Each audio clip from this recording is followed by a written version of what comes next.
I think the problem with social media is it's just regulated in a particular way that incentivizes people to fight with each other because like what these firms are doing is they're trying to maximize the amount of time you spend and the amount of data they can harvest so that they can and they want to addict you so that they can either charge you money or sell advertising. And it's a fundamental problem with the business model and the regulatory choice that we've chosen. Um, in terms of Musk, I mean, look, the guy's owned by the Chinese government, right? I mean, he just opened his second plant of Tesla in Shanghai. The Chinese authorities locked down everything in Shanghai, but except for the Tesla factory. He's the richest man in the world because of the Chinese government, and no one's talking about this because it's the right that are the China hawks, and they like Elon Musk doing this for their own cultural reasons. And then the left doesn't really want to get at China, and they want to talk about disinformation or whatever nonsense they care about. But like the Chinese government is very serious about controlling global discourse. And I worry that if you put the control of a major, it's bad enough that there's TikTok, right? Right, I was going to say. Control of Twitter. Yeah.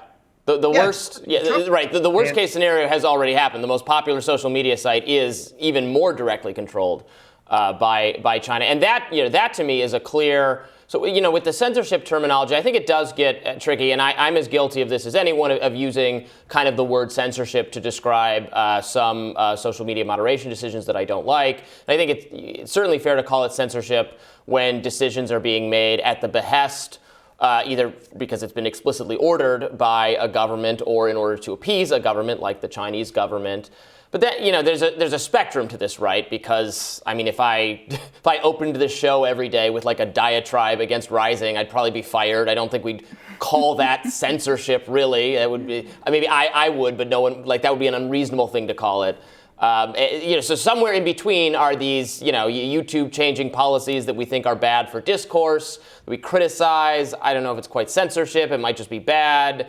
There's a spectrum of decisions and, what we think it should be described. Does any of that resonate with you?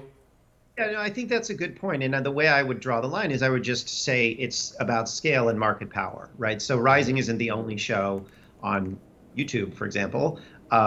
And so when you guys, whatever you do it's just an editorial choice. And I think that's true for, most publishing outlets. They don't have any market power, but we're talking about, YouTube itself, that is essentially a monopoly over video on the internet. Yeah, there are other platforms, but they don't reach huge portions of the internet. So if YouTube were to make a change, then you're bleeding into corporate censorship versus just an editorial decision. And that's what we see with things like Facebook. And that is why Mark Zuckerberg, for example, put together a kind of a Supreme Court type of arrangement for content moderation, right? And they were explicitly modeling it on the Supreme Court, right? So they recognized there is governing capacity here. So I don't actually I think the one area I disagree with you, I don't think it's just about government. I think it's about these private governments. And what makes a private government? Market power. Like, it's really simple. If there really isn't an alternative,